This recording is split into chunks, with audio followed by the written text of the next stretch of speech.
Fourth, at the suggestion of Elon Musk, who has given me his complete and total endorsement. That's nice, 'cause he's a smart guy. He knows what he's doing. He knows what he's doing. It's very, very much appreciated. I will create a government efficiency commission tasked with conducting a complete financial and performance audit of the entire federal government and making recommendations for drastic reforms. We need to do it. Can't go on the way we are now.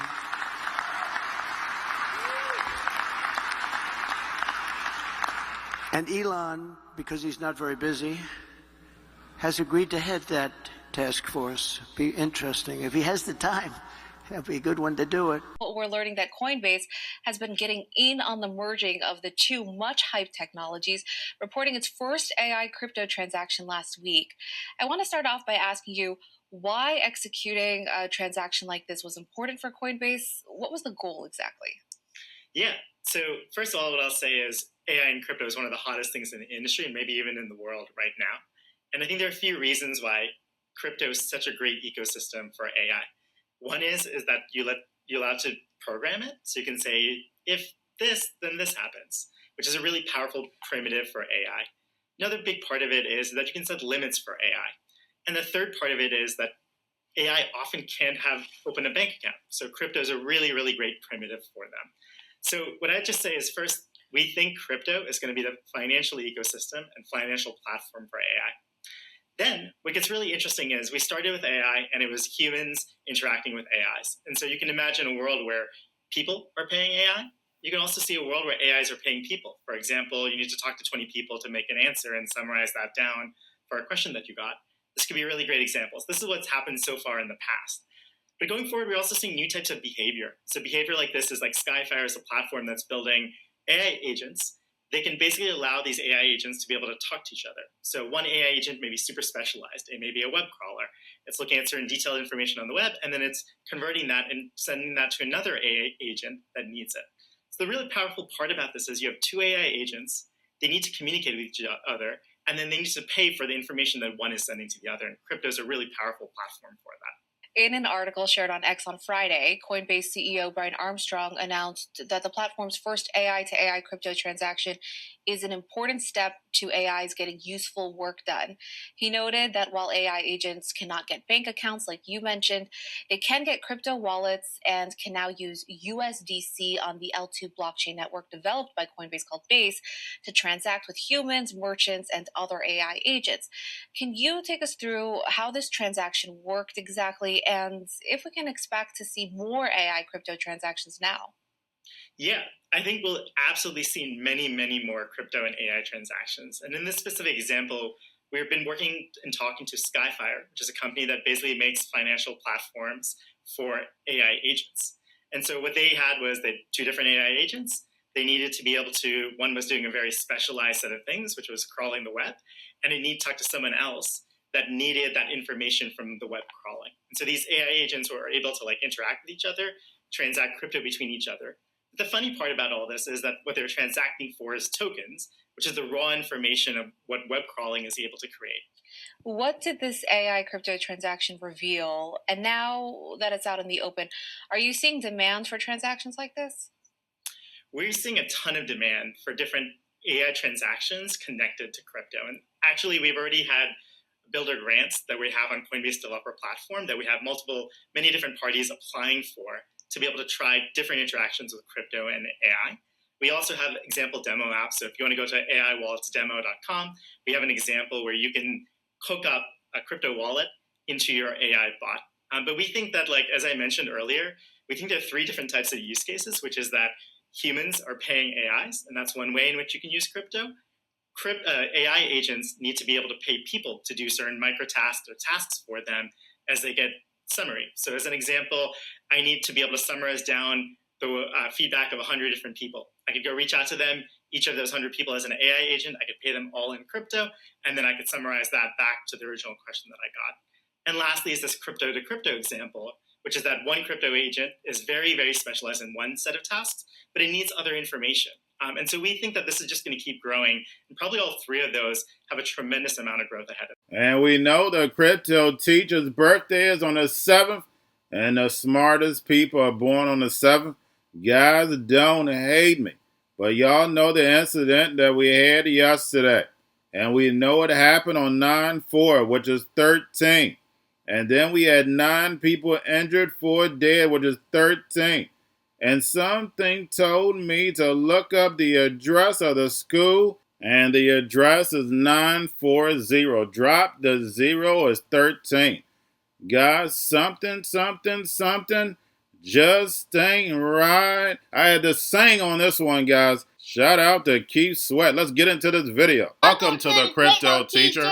And you know I come back with that video just to make you think. Don't forget to like and subscribe to the channel. And make sure you join the Patrons. If you're not a part of the Patrons, make sure you're hitting the Cash App. And then also, guys, go like and follow the TikTok. More videos to come. And we have Trump says that he's going to listen to Elon about the advice of cutting government spending. And we know he's going to do that anyway. It doesn't matter whether it's Trump or Harris who gets in, they're going to cut the spending. Because remember, guys, we're going to level playing field due to this digital economy. And we know the United States world reserve currency is going to end. It is over. But the fact is, it's still going to hold some power because we're moving over to a tokenized economy. And we have Coinbase on AI paying AI. And guys, you know I wrote about it a long time ago. You know I told you about it a long time ago. We already know the goal. That's the reason why you have to sit back. You know where it's going, so get yourselves in position. But they want the machines to take over because we know it takes the power away from the people. And while the sheep sleep, the machines are going to make their way in. But by the time the sheep wake up, they'll be entering inside the metaverse. And remember, the Crypto Teacher told you. And with AI, paying AI for information, guys, the only thing you have to do is use your imagination. Customer service is out the window if you want deed information. You don't need a person. Insurance information. Any type of information, anything repetitive, we know those jobs are going to be first to replace. They already have the technology. They just need that crisis to move it on in. And now, guys, we have volatility back in the stock market. And, of course, that's great for traders. But if you have pensions, 401ks, and you need to hold, you're going to take a hit, but you can soften the blow. And that's the reason why I'm going to be doing that Patreon video next weekend. But Gregory Fleming of Rockefeller knows that the government has to cut spending. We know the economy is bad, and mainstream media is going to play the Hegelian dialectic. So you're going to have some people that come on and say, oh, the economy is great. Some people come on and say the economy is bad. The only thing you have to do is go to the Fed website and you will see how bad it is. All it takes is a few minutes to do a little research. And it's definitely not just America. It's the global economy. And then tomorrow, guys, we get the much-awaited jobs report because we know that's going to position the Fed. So we'll see the narrative that they tried to spin. But next year, guys, and 2026, we're going to receive a whole lot of layoffs. But we know anytime we hear about layoffs, the NWO stocks, I said NWO stocks, they actually either stay flat or they move up. The rest of these stocks, these small banks, they're going to be taking big hits. But I'm talking about these tech stocks. Yes, they're going to pull back. But as these robots and algorithms come in to replace the human jobs, productivity is going to start moving up. So I see us taking a hit for a year or two just because the drums are going to start beating. Cyber attacks, we know they have to have the collision of America versus China in order to bring in this fourth industrial revolution. But we know the NWO stocks and cryptos are going to rise at the end. Remember, guys, this is a plan that moves in phases. Nothing happens overnight. I don't know why people think something's supposed to happen tomorrow. It's a plan. They've already ran the simulation thousands of times. Only thing we have to do is sit back, get your popcorn, and let it play out. And remember, the Crypto Teacher told you, because he knows when it comes to the NWO, it's all planned out. Y'all have a wonderful day. People get agitated quickly when markets start to move, but a few fun facts for you. If you go back to 2011, there were 35 days where the market moved up or down more than 2%. And in 2012, there were 21. In 2023, there was 1. And so far, there's 3 this year. So we're at a pivot point in the economy where the Fed is obviously moving in a different direction, where things are clearly softening. You look at the numbers yesterday, the beige book and employment. So whenever you get to a pivot point in the economy, you're going to see more volatility. And it's just normal. It's the market kind of flushing and working its way through in terms of what's going to happen now. So I think a lot of this is just normal market reaction to a changing macro backdrop. And the volatility has been extremely low in the last couple of years. Well, so what are you telling your clients, though? You have a lot of high net worth clients in the world who are all trying to figure out what they're supposed to do with their money. Some of them have cash on the sidelines, and they're sitting around. And some of them are asking, hopefully they're not asking, are we sitting in September of 2008? But we're also at an election year, by the way. Yeah. Also happened during 2008. Adds to the volatility. You know, how bad is it out there? Is this a moment to be stepping back in? Is it a moment to wait because you think that things are going to be crazy? Well, one more factor. If you go back to 11, 12, where there was a lot of volatility and a lot of macro uncertainty, the S&P's up almost 500% since then. So what we tell our clients, and we have the best advisors, private advisors in the industry, they have a long-term plan in place with clients, and they say stay steady with the plan. Clients and advisors right now are looking at the election. There's more uncertainty, but they're sticking with... what do you tell them on the election front, by the way? It will matter who the next president is. I mean, the debate around tax plans, you're starting to see a little bit more specifics come out here. You know, one thing that's amazing to me when we get into the election is everybody's staying away from the most important issue from an economic standpoint, which is deficit spending. You don't hear either candidate talking about deficit spending. The American people, the American economy, we are spending $3 billion a day in interest expense now. Weekdays, weekends, $3 billion a day in interest expense on the debt. And last time I was on here, I talked about how interest expense on the debt was going to exceed the defense budget. Well, now it does. And you don't hear anybody talking about the fact that at some point, and it's not so far away now, we have got to, as a nation, this isn't a political statement, it's a statement about the country. We've got to deal with this issue. This jobs report has gotten ever more important over the last many weeks. We're waiting on seeing what happens there, and we know the Fed's waiting too. So how are you feeling as we get back into this whole season of September? Everybody's back to work. Traders are back too. It's been a little choppy so far.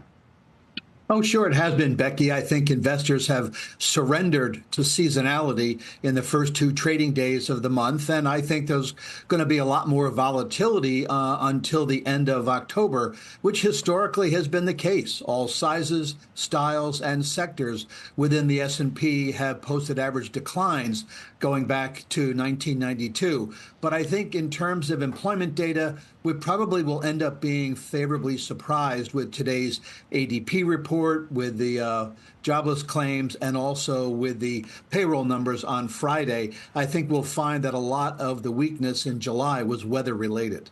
So if we're going to be favorably surprised by these things, the next question for investors is, how does the Fed react to that? You think that would set them up for a 25 basis point cut?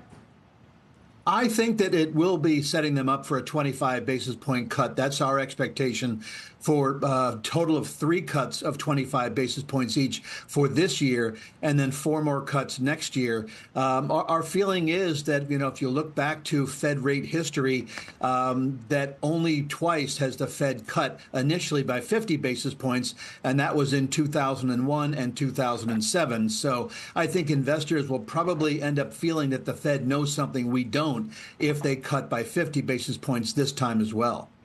Okay, that's what we've heard back and forth. But we also heard people that we spoke with yesterday who said, look, if they don't cut by 50 basis points, we're going to be in very big trouble because the economy is worse than expected. You don't believe what we saw in July, some of those early readings that we got in July and last month.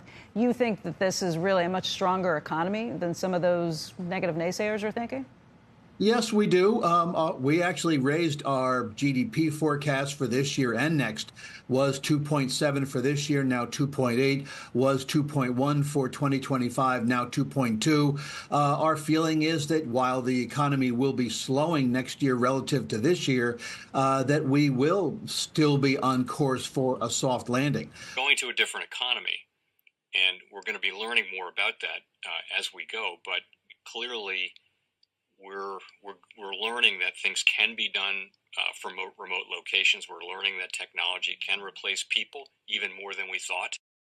We're not going back to the same economy. We're recovering, but to a different economy, and it'll be one that is more leveraged to technology. And I worry that that is going to make it even more difficult than it was for many workers.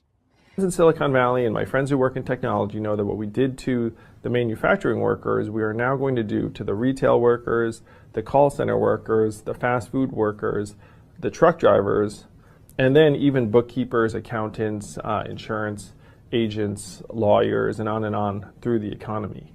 So what happened to the manufacturing workers is a very clear sign. And so we'll import Chinese-based CBDC technology. So it's going to be CBDC in a box provided to you by the People's Bank of China. But every stock, every bond, every currency, every commodity, every piece of art, every private business, every piece of real estate will eventually be a token on a blockchain, an entry on a ledger, permanent and immutable. We will have truth instead of trust, and we will save over $7 trillion a year. 6 to 8% of global GDP is wasted by the friction of the trust industry that's necessary when you have dual entry accounting. With triple entry accounting, which is what a blockchain is, we get rid of all of that friction. It's a beautiful future. Like what you see in China and their social credit scoring systems, right? If we get identity wrong, it could be a tool to enslave humanity. And if we get it right, it could be a tool to liberate humanity. And as an American, I'm obviously rooting for the one that's on the side of freedom. Bitcoin is an international asset. And also, I do believe the role of crypto is it's digitizing gold. I actually believe this technology is going to be very important. Look at it. We have been part of the huge revolution in investing through ETFs. We believe that ETFs will be changing the whole way we invest. Many people still use it as a means, people are investing it for indexing. No, the majority of people who are putting money in in ETFs are active investors that are buying exposure. The entire bond market is being transformed as we talk right now. I believe the next generation for markets, the next generation for securities will be tokenization of securities. And if we could have that distributed ledger that we know every beneficial owner, every beneficial seller, we all have our code of who's buying, who's selling, instantaneous settlement. And think about it, it changes the whole ecosystem. Chinese bank ICBC has been hit by a ransomware attack, and the U.S. Treasury market, as a result of that, has been disrupted. This, according to the Financial Times. We're getting more right now with Bloomberg's Shonali Bassick. Shonali, what do we know? Listen, we have the Financial Times now reporting that ICBC, one of China's largest banks here, was hit with a ransomware attack. And remember, they're a very significant intermediary in the Treasury market. The SIFMA has told its members that this has been part of the reason here that the system is kind of clogged up, if you will, during that auction that we saw a little bit before. The attack had prevented ICBC, according to the Financial Times, from settling Treasury trades on behalf of other market participants. A large executive at a major bank also telling the paper that such a large party on the fixed income clearing corp creates major concerns, potentially impacting the liquidity of Treasury markets. Now, it was not just a poor auction. It was absolutely lousy, and when the dealers have to step in to save a treasury auction, that's a rare occurrence. And Cryptoteacher and the new World Order book, plus the 3 kids books, It's Time to Re-Educate. Also, new to cryptos, Coinbase, Bitrue, Binance. Do not forget book links and crypto links are in the description. The Stock Channel, guys. Don't forget to go like, subscribe, spread everywhere. You have your Kobo, your chip stocks, your banking, your gaming. While everybody's sitting at home, get on stocks, the Seaver, the biotech stocks. And while everybody's at home wishing, they were still getting that free money. What are they doing? Drinking and smoking weed. Don't forget about those stocks, and you have a wonderful day. The most powerful person in the world is the storyteller. The storyteller sets the vision, values, and agenda of an entire generation to come. Steve Jobs. And guys, you know I truly believe in this. When you look at the New World Order, they're the storytellers. And that's the reason why I wrote my New World Order book. But guys, now it's time to change the current generation. And I wrote 3 kids books. You know I love the Trinity because I understand the power that's in it. So I have 3 books. We have an opportunity to change the generation, to educate, not just me, but I want to show you that I take action on a daily basis. And I want you to take action on a daily basis.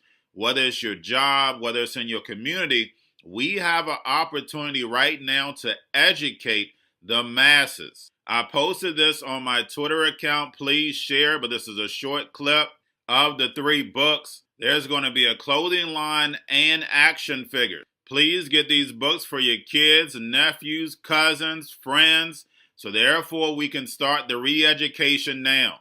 Because as we see, the 4th Industrial Revolution foundation is definitely here. Robots, algorithms, drones, taking humanity out the picture. We have to re-educate. But let's get into the video. Part 1. King Joshua and Grandma Tam save the village. Part 2. King Joshua and Grandma Tam save New York from COVID-33. Part 3. King Joshua and Grandma Tam goes to China. It's mandatory to get part 1, part 2, and part 3 of this series. It's time to re-educate Generation Z.